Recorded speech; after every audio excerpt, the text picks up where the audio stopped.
గాక. ప్రియమైన దేవుని బిడ్డలారా, ఈ పునరుద్ధాన శుభాభివందనములు దేవుని పక్షంలో మరియు కుటుంబ పక్షంలో మీ అందరూ తెలియపరుస్తున్నాను. ఈ మొదటి పునరుద్ధానమున ఈ 2025 సంవత్సరము జనవరి మాసంలో మొదటి పునరుద్ధానమున దేవుడు ఒక అద్భుతమైన మాటను గుర్తు చేస్తున్నాడు. ఇర్మియా ప్రవక్త ద్వారా బయలుపరచబడిన మాటను చూద్దాం. ఇర్మియా గ్రంథము 30వ అధ్యాయము 12వ వచనాన్ని ఒకసారి చదువుకుందాం. యెహోవా ఇలాగు సెలవిచ్చుచున్నాడు, నీ వ్యాధి ఘోరమైనది, నీ గాయము బాధకరమై ఉన్నది. దేవునికి మహిమ కలుగును గాక.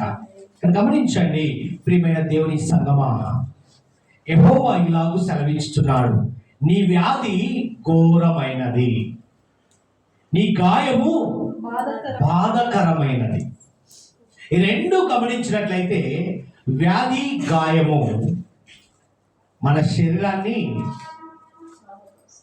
అనేక విధములుగా నలగగొడుతూ ఉన్నాయి. ఇక్కడ గమనిస్తే ప్రవక్త ద్వారా బయలుపరచబడిన మాటను గమనిస్తే ఈ దినము ఒక అద్భుతమైన మాట. ఈ దినాంశము ప్రియమైన దేవుని బిడ్డలారా, వ్యాధులు ఎందుకు వస్తాయి, వ్యాధులు అనారోగ్యము ఎందుకు వస్తుంది. మనము రకరకాలుగా చెప్పుకుంటాం. శరీర బలహీనత, ఇమ్యూనిటీ పవరు, దానికి కారణమని మనం ఎన్నో రకాలుగా చెప్పుకుంటాం. కానీ పరిశుద్ధ గ్రంథము బయలుపరచబడుతున్నటువంటి మాటను గమనిస్తే అది నీ మటుకు నీవు ఆలోచించుకుంటూ ప్రతి వ్యక్తి చెబుతున్న మాటే.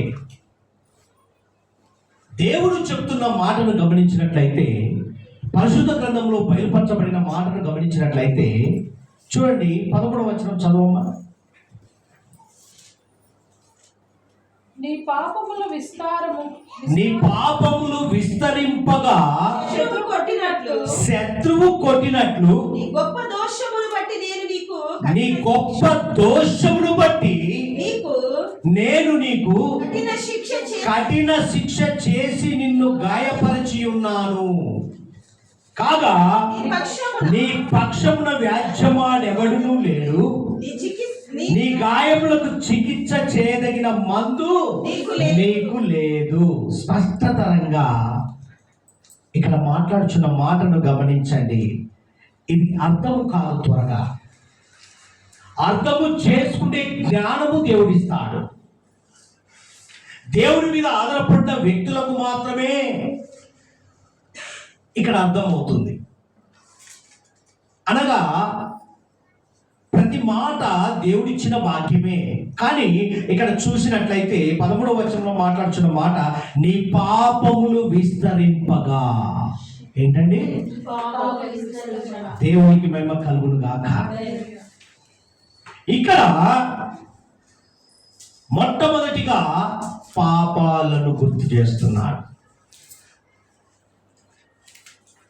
ఇది అంశంలో వ్యాధులు ఎందుకు వస్తాయనే అంశంలో మొట్టమొదటిగా మనకు గుర్తు చేస్తున్న సందర్భ వచనము పాపాలు. ఈ పాపాల విషయానికి వస్తే చూడండి, పాపములు విస్తరింపగా శత్రువు కొట్టినట్లు నీ గొప్ప దోషమును బట్టి నేను నీకు కఠిన శిక్ష చేసి నిన్ను గాయపరచి ఉన్నాను. చూడండి ఎంత సత్యం బయలుపరచబడింది. కాగా నీ పక్షమున వ్యాజ్యమాడు ఎవడునూ లేడు, నీ గాయములు చికిత్స చేయదగిన మందు నీకు లేదు. ఎన్ని టాబ్లెట్స్ వాడినా, ఎంతమంది డాక్టర్ దగ్గరికి వెళ్ళినా దీర్ఘకాలిక వ్యాధులు నిన్ను వెంటాడుతూనే ఉంటాయి. వెంటాడుతాయా? ఊహించవును. కానీ పరిశుద్ధ గ్రంథంలో చెప్తున్న మాటను గమనించినట్లయితే ఇర్మియా ప్రవక్త 9వ అధ్యాయం 5వ వచనాన్ని ఒకసారి చూడమ్మా. ప్రవక్తకు బయలుపరచబడిన మాటను ఒకసారి చూస్తే 5వ వచనంలో చూడండి, సత్యము పలుకక ప్రతి వాడును తన పొరుగువాడిని వచించును, అబద్ధము నాలుకలకు అభ్యాసము చేసి ఉన్నారు, ఎదుటివాని తప్పులు పట్టవలనని ప్రయాస. ముందు ఏలు నీ వైపు చూపించుకోవాలి, అది లేదు. ఎదుటివారి తప్పునే మోపుచున్నావు, కానీ నీ తప్పును గ్రహించలేని పరిస్థితిలో ఉన్నావు. పాపమును, ఈ పాపాలు నీ వైపు చూసుకొనటలేదు.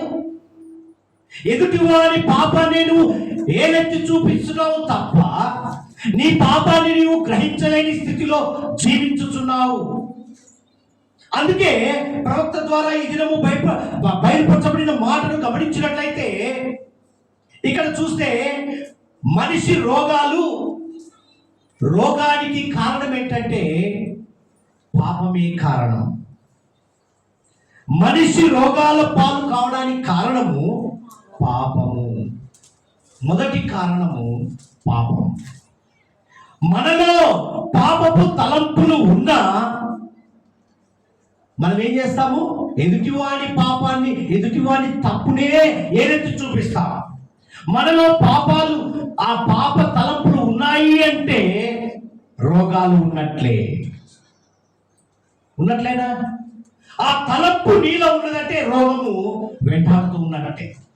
ఇక్కడ గమనించినట్లయితే ప్రియమైన దేవుని బిడ్డలారా, యెషయా ప్రవక్తకు బయలుపరచబడిన మాటను గమనిస్తే 59వ అధ్యాయంలో మొదటి నుండి చూసినట్లయితే అక్కడ చూడండి ఎంత అద్భుతమైన మాటలు అక్కడ బయలుపరచబడి ఉంటుందో. చూడండి 59వ అధ్యాయంలో, రక్షింపనేరకయుండునట్లు యెహోవా హస్తం కురచకాలేదు, విననేరకయుండునట్లు ఆయన చెవులు మందము కాలేదు. మీ దోషములు మీకును మీ దేవునికి. హల్లెలూయా. పాపం అంట కాదు, అది నిజమే. పాపము నాకును దేవునికి మధ్య. హల్లెలూయా. చూడండి, దేవునికి అడ్డంగా వచ్చెను, మీ పాపములు ఆయన ముఖమును మీకు మరుగుపరచెను, కనుక ఆయన ఆలకింపకై ఉన్నాడు. ఎందుకు ప్రభువా నా వ్యాధి తగ్గట్లేదు, నేను అన్నీ చేస్తున్నానే. ఎస్టీఆ గారు గుర్తు చేస్తారు కదా, గోడ తట్టు తిరిగి, అయ్యా ఒక్కసారి నన్ను జ్ఞాపకం చేసుకో, నేను చేసినానే, అవన్నీ అవసరం లేదు. నీలో ఉన్న పాపపు తలంపును ఎప్పుడైతే ఒప్పుకొని ఆయన పాద సన్నిధిలో ఆయన ఎదుట ఒప్పుకొని దాని నుండి విముక్తి చెందుతావో అప్పుడే నీ పాపం నుండి విడుదల, నీ రోగం నుండి విడుదల, నీ దీర్ఘకాలిక వ్యాధి నుండి విడుదల పొందుకుంటావు.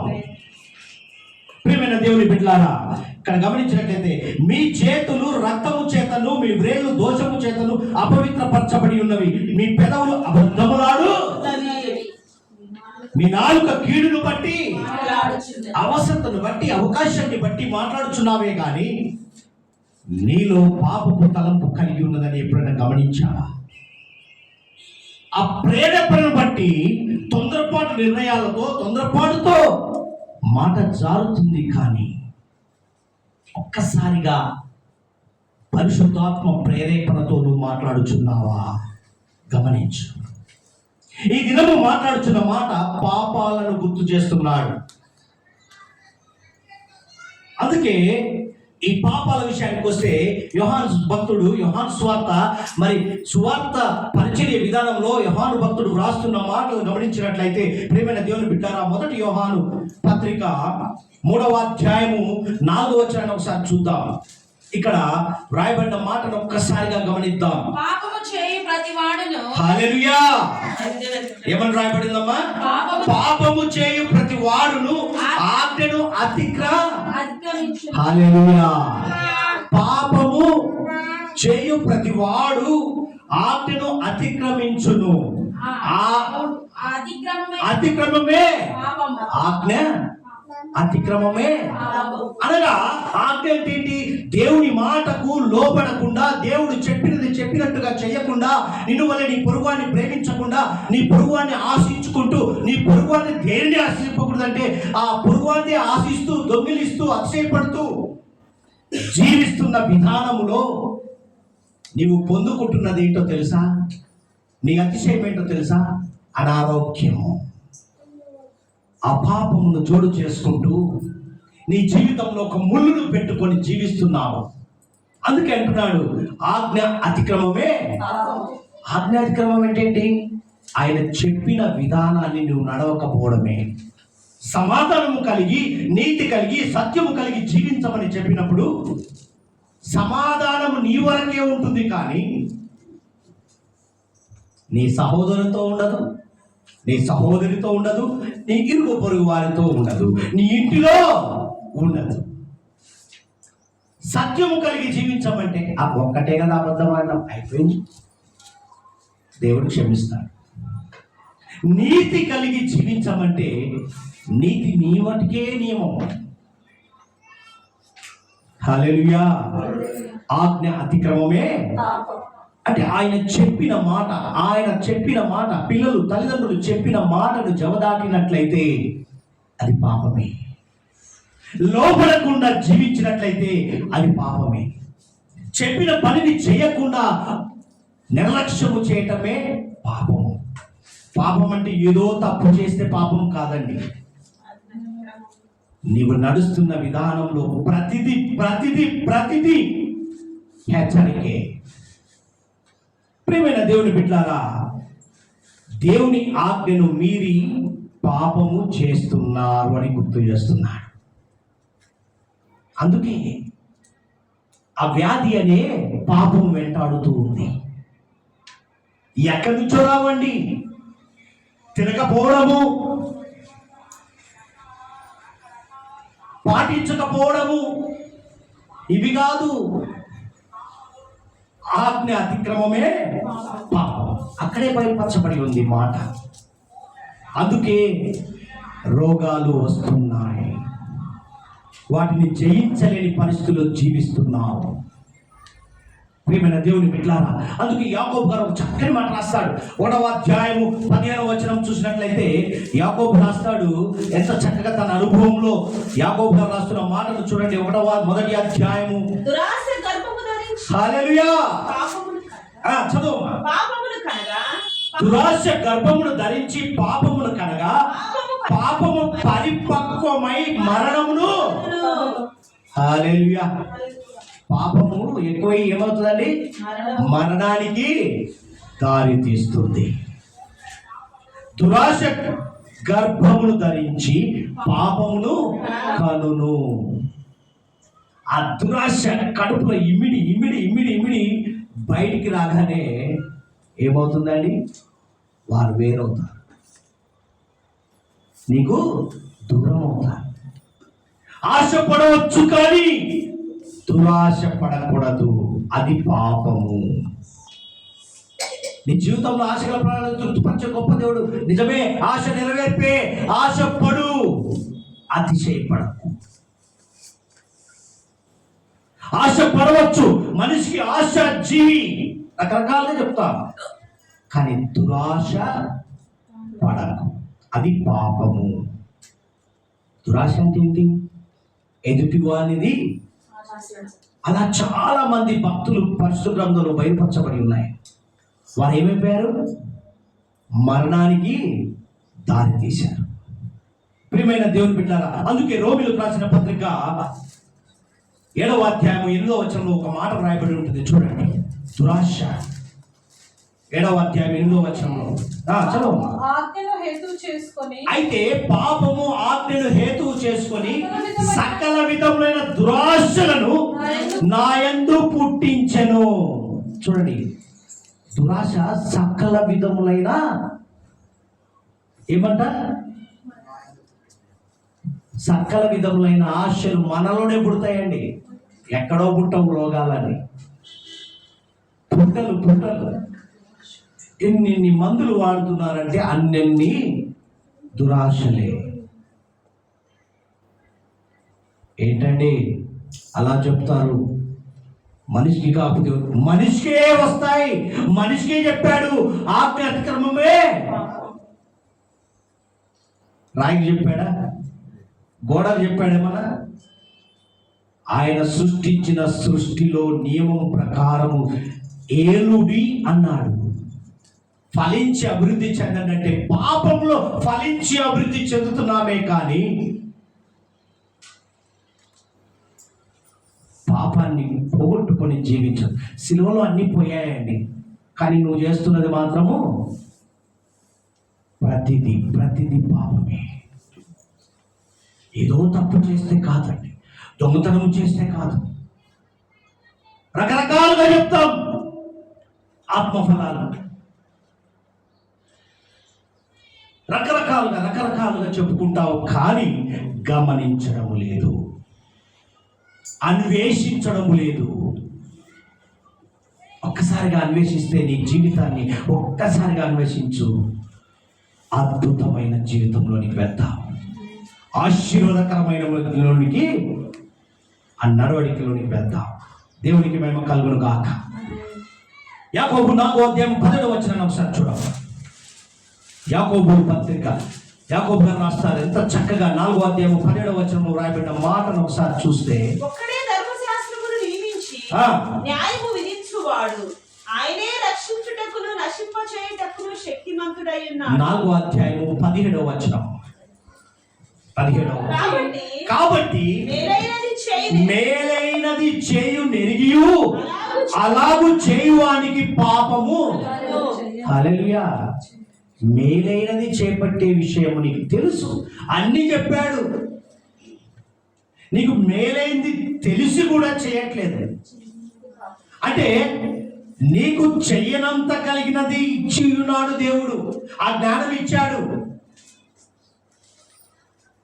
ఆయన చేసిన మేలులు ఉపకారాలు పొందుకుంటున్నావే కానీ నీవు మాత్రము అమ్మో మాకెక్కడదండి అంత శక్తి. నీకున్న దాంట్లో చేయమన్నాడు, నీకు కలిగిన దాంట్లో అది చేయట్లేదు, అది కూడా పాపం అంట. వచ్చేది 4,000 అండి, 1,000 రూపాయలు దేవునికి ఇస్తే మాకేందండి మిగిలేది అనుకొని జీవిస్తున్నావు. అబ్బో ఎదుటి వాడికి 500 ఇచ్చామనుకో, ఇంకా ఎంత అయింది 2,500, నెలంతా ఎలా గడపాలి? నువ్వు ఆ 2,500 దాచిపెడతావు, 2,500 వ్యాధి ద్వారా దొంగిలిస్తాడు అపవాది. జాగ్రత్త సుమా. ఏమని వాక్యం సెలవిస్తుంది? కాబట్టి మేలైనది చేయు నెరిగియు అలాగు చేయువానికి చేయని వారికి పాపం కలుగును. హల్లెలూయా. చెయ్యకుండా నీకు చెప్పినది ఆజ్ఞ అతిక్రమమే, చెప్పినది చెప్పినట్టుగా చేసిన వారికి మాత్రమే ఆశీర్వాదము. మనం స్కూల్కి వెళ్తాం, కాలేజీకి వెళ్తాం, పెద్దలు చెప్పిన మాటలన్నీ వింటుంటాం, ఉపాధ్యాయుడు బోధించింది వినినట్టుగా నువ్వు ఎగ్జామ్లో రాస్తేనే పాస్ అవుతావు, మెరిట్ వస్తుంది, ఇంకా ఇంకా ఇంకా స్టెప్ బై స్టెప్ వెళ్తావు. మరి దేవుడు చెప్పింది మనకు కాదులే, పెద్దలకే. చిన్నపిల్లలారా, వృద్ధాప్యంలో ఉన్న వారిని కూడా చిన్నపిల్లలారా అని పిలిచాడు దేవుడు. నా స్నేహితులారా, నా సన్నిహితులారా, మేలైనది ఎరిగియు నీవు చేయకుండా పాపము. జాగ్రత్త సుమా. నీకు కలిగింది ఏదో దానిలో విత్తు, అద్భుతమైన ఆశీర్వాదం చూస్తా. వ్యాధులు ఎక్కడి నుంచో రావండి, మన చుట్టే ఉన్నాయి. అందుకే మాట్లాడుతున్నాడు, వ్యాధులు ఎందుకు వస్తున్నాయి అనగా పాపాలను మనము చోటు చేసుకుంటూ బ్రతుకు జీవుడా అని ముందుకు వెళ్తున్నాం.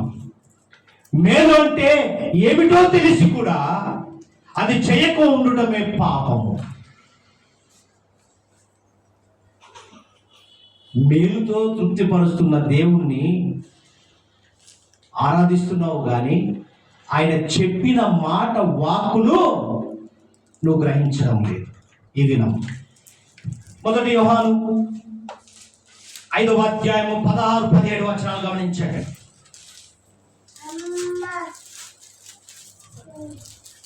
16-17 వచనాలు. తన సహోదరుడు మరణకరము కాని పాపము చేయగా ఎవడైనా చూచిన ఎడల అతడు వేడుకొనను. అతనిని బట్టి దేవుడు మరణకరము కాని పాపము చేసిన వానికి జీవము దయచేయును. మరణకరమైన పాపము కలదు, అట్టి దాని గూర్చి వేడుకొనవలనని నేను చెప్పుట లేదు. సకల దుర్నీతియు పాపము. సకల దుర్నీతియు పాపము. చూడండి, సకల దుర్నీతియు పాపం అంట. ఏది అక్కడ కనపడుతున్న మాట, సకల దుర్నీతియు పాపం. నీతి లేని పనులు ఏవైనా సరే అవి పాపమే. ఎంత గొప్ప ఏదైనా, ఎంత గొప్పవైనా అవి పాపము. దేవునికి మహిమ కలుగును గాక. రోగాలకు మొదటి కారణం పాపము. ఆ పాపాన్ని విడిచిపెట్టిన వారు స్వస్థత నొందుతారు. ఏ పాపాలు? ఆయన చెప్పినది చెప్పినట్టుగా చేసి ఆయన యందు సాక్షిగా జీవించిన బిడ్డలకు మాత్రమే స్వస్థత కలుగును. అదేంటండి, మేము చేస్తూనే ఉన్నాం కానీ నీ మీద ఒక నెపము మోపవలసి ఉన్నది. మొదటి స్థితి కన్నా అప్పటి ప్రేమ నాకు కావాలి. ఏమి లేనప్పుడేమో దేవా దేవా అన్నావు, ఉన్నప్పుడేమో దేవా దేవా అంటున్నావు, నీరసించాను. అప్పుడేమో తన్నుకొని వచ్చింది కన్నీరు, ఇక నాకు కావాలి సన్నిధి అన్నావు. ఇప్పుడేమో సన్నిధికి దూరంగా నిర్లక్ష్యంగా జీవిస్తున్నావు. అందుకే అడుగుతున్నాడు దేవుడు, నీ మీద ఒక నెపము ఎందుకన్నాడో గుర్తు చేసుకో.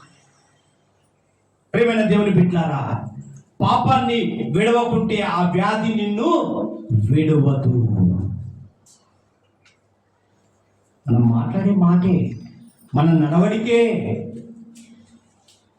మనము చేసే కార్యాలే అవే వ్యాధులు, అంతకు మించి ఏమీ లేదని. అందుకే చనిపోయే వరకు ఆ రోగము తగ్గదు. చూడండి, రోగంతోనే అంటే పాపాన్ని విడిచిపెట్టలేదు. క్షమాపణ గుణము, క్షమాపణ అనేది దేవుని దగ్గర మొరపెట్టలేక చివరికైనా చనిపోయే స్థితిలైనా ఒక్కసారిగా ఆయన చెప్పినది చేసినట్లయితే ఆ రోగము తగ్గి చనిపోతావు. ఆ పాపాన్ని విడిచిపెట్టి ఒక సాక్షిగా నీవు పేరొంది చనిపోతావు. దేవునికి మహిమ కలుగును గాక. కాబట్టి ఈ దినము గమనించండి ప్రియమైన దేవుని బిడ్డ, పాపాన్ని విడిచి ఆరోగ్యాన్ని పొందుకోండి అని గుర్తు చేస్తున్నాడు ఆయా భక్తుల ద్వారా. మొదటిది పాపాలను గుర్తు చేశాడు, వ్యాధులు అనే మాటలో పాపాన్ని గుర్తు చేస్తూ, రెండవది మనకు కావాల్సిందే హెచ్చరికిస్తున్నాడు. చూడండి, 1 కొరింథీయులకు రాసిన పత్రిక పౌలు భక్తుడు కొరింథీ సంఘముతో మాట్లాడుతూ, కొరింథీలో ఉన్న విశ్వాసులతో మాట్లాడుతూ, ఈ సంఘములో ఉన్న విశ్వాసులతో ఈ దినము మాట్లాడుతూ ఒక హెచ్చరిక ఇస్తున్న విధానము 11వ అధ్యాయము 27 నుంచి చదవండి. కాబట్టి ఎవడు అయోగ్యముగా ప్రభు యొక్క రొట్టె తినునో లేక ఆయన పాత్రలోనిది త్రాగునో వాడు ప్రభు యొక్క శరీరమును గూర్చియు రక్తమును గూర్చియు అపరాధియగును. కాబట్టి ప్రతి మనుష్యుడు తను తాను పరీక్షించుకొనవలెను, అలాగు చేసి ఆ రొట్టెను తిని ఆ పాత్రలను త్రాగవలెను. ప్రభు శరీరమని వివేచింపక తిని త్రాగువాడు తనకు శిక్షావిధి కలుగుటకే తిని త్రాగుచున్నాడు. ఇందువలనే అనేకులు బలహీనులు రోగులై ఉన్నారు, చాలా మంది చూసారా అయోగ్యముగా వీటిని స్వీకరించి నన్ను జ్ఞాపకము చేసుకొనుడి అనగా మేలైనది చేపట్టాడు. తండ్రి ఆజ్ఞను పాటించాడండి. మనుష్య కుమారుడిగా జన్మించి ఈ లోకానికి వచ్చి నిన్ను నన్ను బలపరిచి తానే నీవు చేసింది, నేను చేసింది, మనం చేసింది అన్నిటిని భరించి తండ్రి చెప్పాడు. ఆయనకు లేదా అధికారం? అనుభవించాల్సిన అవసరమా? నీ కొరకు నా కొరకు రిక్తునిగా చేసుకొని ఆయన ఆజ్ఞను పాటించాడు, మేలైంది చేపట్టాడు. అందుకే ఆయన ఆకాశమందు ఆసీనుడై తండ్రి కుడి పార్శ్వ మీద కూర్చొని ఏలుతున్నాడు. అందుకే గుర్తు చేస్తున్నాడు. ఏమంటున్నాడు ఇక్కడ? కాబట్టి ప్రతి మనుష్యుడు తను తాను పరీక్షించుకోవాలను, అలాగూ చేసి ఆ రొట్టెను తిని ఆ పాత్రలో తాగవలను. ప్రభు శరీరం అని వివేచింపక తిని త్రాగువాడు తనకు శిక్షావిధి కలుగుటకే ఇందువలననే మీలో అనేకులు బలహీనులై జాగ్రత్త సుమా. ఏదోలే ఆనవాయితీగా ఆచారంగా నేను తీసుకోకపోతే పక్కోళ్ళు ఏమనుకుంటారేమో, లేదు దేవుడు ఏమనుకుంటాడేమో, నా మటుకు నేను కరెక్ట్ అనుకుంటున్నావేమో.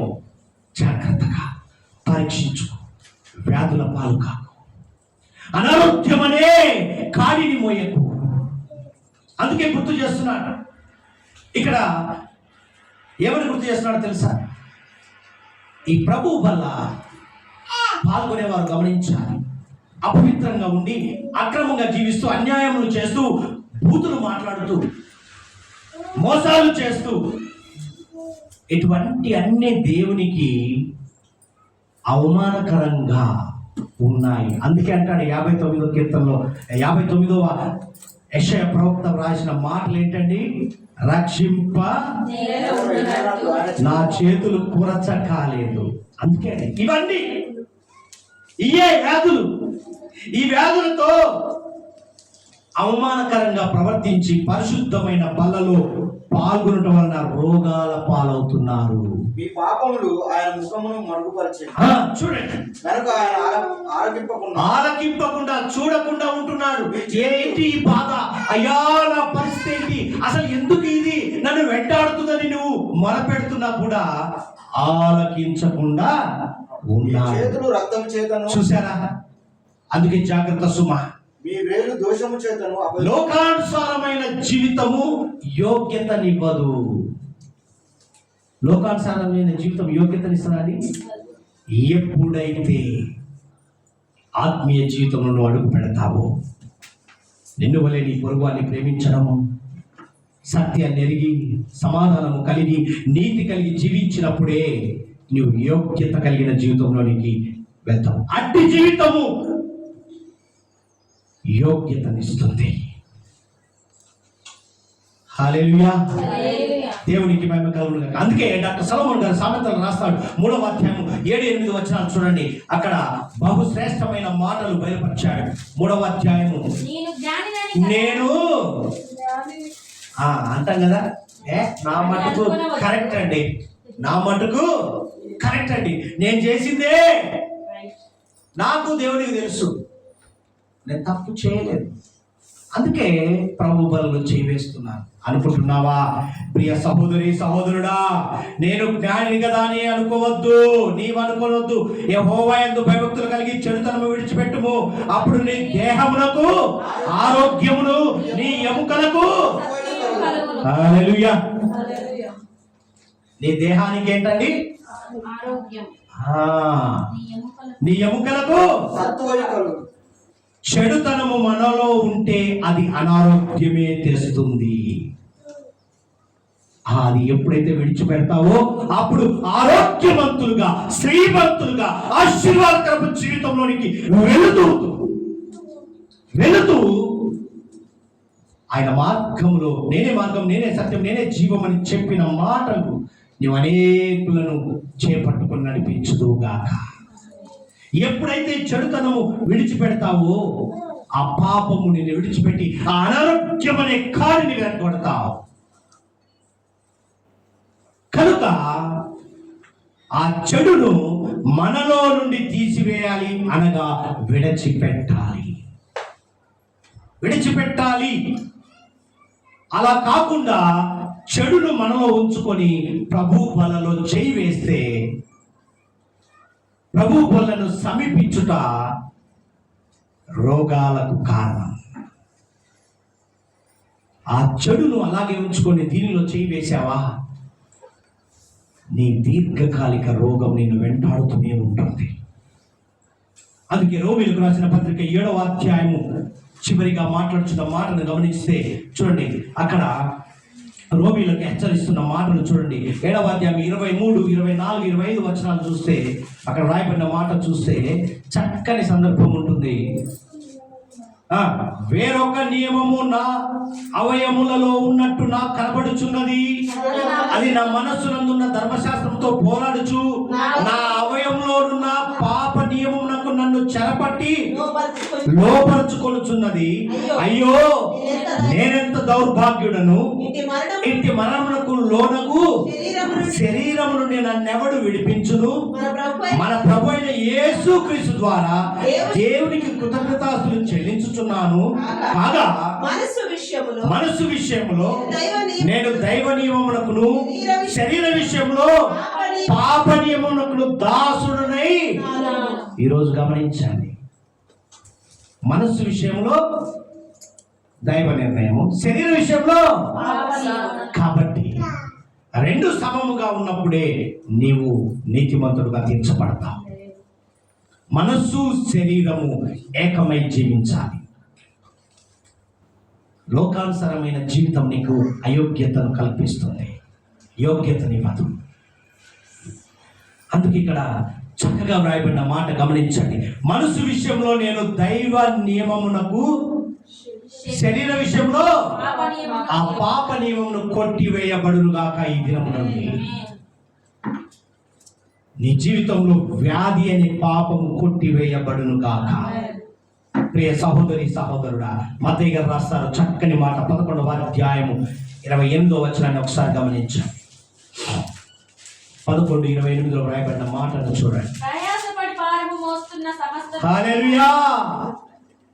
దీర్ఘకాలిక వ్యాధులతో పాపమనే వ్యాధి, పాపమనే కాడిని మోయించున్న నా జనులారా, ప్రయాసపడి నా యొద్దకు రండి, నేను మీకు విశ్రాంతిని కలగజేతును.